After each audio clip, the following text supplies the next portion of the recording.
चलो चंदगड चलो चंदगड। महाराष्ट्राचे लोकप्रिय मुख्यमंत्री माननीय श्री देवेंद्रजी फडणवीस साहेब यांची चंदगड येथे गडिंग्लज नगर परिषद, चंदगड नगर पंचायत व आजरा नगर पंचायत निवडणुकीसाठी भव्य प्रचार सभा रविवार दिनांक 30 नोव्हेंबर 2025 रोजी दुपारी 12:30 वाजता। स्थळ हिडाल्को कंपनी मैदान, चंदगड। पप्पू पेट्रोल पंप समोर। आपल्या देवा भाऊंना आणि शिवा भाऊंना आशीर्वाद व साथ देण्यासाठी हजारोंच्या संख्येने उपस्थित रहा। ताज्या बातम्यांसाठी महान करेला सबस्क्राइब करा आणि बेल आयकॉनला क्लिक करा। विरोधकांकडे विकासाची कामे नसल्याने मुख्यमंत्र्यांच्या दौऱ्यावर टीका। आमदार शिवाजी पाटील। चंदगड तालुक्यातील ऐतिहासिक नरसिंह मंदिराच्या दर्शनासाठी पूर्वी आले असताना पुन्हा येईन असा दिलेला शब्द पूर्ण करण्यासाठी मुख्यमंत्री देवेंद्र फडणवीस रविवारी चंदगड दौऱ्यावर येत आहेत। आगामी नगरपंचायत, पंचायत समिती आणि जिल्हा परिषद निवडणुकीच्या पार्श्वभूमीवर ते जनतेशी थेट संवाद साधणार असून राज्य सरकारने केलेल्या विकास कामांचा आढावा जनतेपुढे ठेवणार आहेत।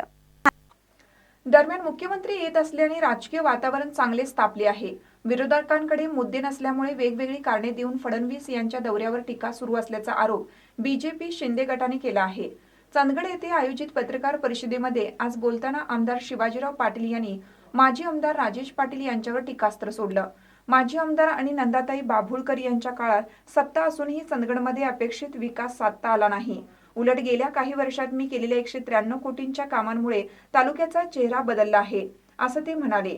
तसेच माजी आमदारांच्या वाघ उपमेवर प्रत्युत्तर देताना ते म्हणाले, उपमा देण्यात वेळ घालवू नका, विकास कामांवर बोला। राजू शेट्टी यांनी निर्णय केलेल्या गैरसमजावर प्रतिक्रिया देताना शिवाजीराव पाटील म्हणाले, मी शेतकऱ्यांच्या विरोधात नाही। तालुक्यातील सर्व साखर कारखान्यांनी शेतकऱ्यांच्या उसाला 3410 रुपयांची पहिली उचल आणि हंगामानंतर 100 रुपयांची भर असे एकूण 3510 रुपये देण्यास मान्य केलं।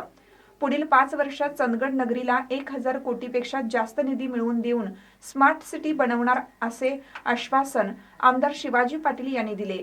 महानकर न्यूजसाठी प्रकाश ऐनापुरे, चंदगड।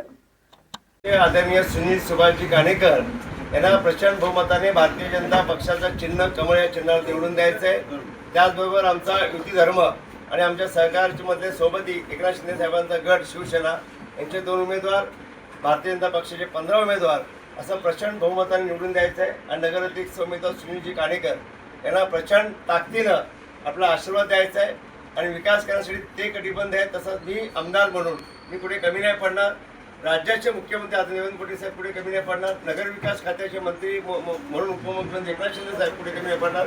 हे आम्हाला हे गावी देतो, शब्द देतो आणि शब्दाला आजपर्यंत जे मी बोललोय ते करतोय आणि त्याच्यापेक्षा पुढे पण करतोय। तुम्हाला सगळ्यांना प्रचित आहे असेल आणि पुढे शाश्वत विकासाच्या माध्यमातून आपल्याला खूप कामं करायची आहेत आणि राजकारण बाजूतून सर्वांगीण विकास साधायचा आहे आणि सर्वांना सोबत घेऊन जायचं आहे। सर्व जाती धर्माचे माझे बंधू भगिनी सर्व विनंती करतो की सभा अशी व्हायला पाहिजे की पूर्ण महाराष्ट्र, पूर्ण देशामध्ये सभा गाजली पाहिजे। ही सभा अशी व्हावी आणि सगळ्या आशीर्वाद द्यायला यावा ही विनंती करतो।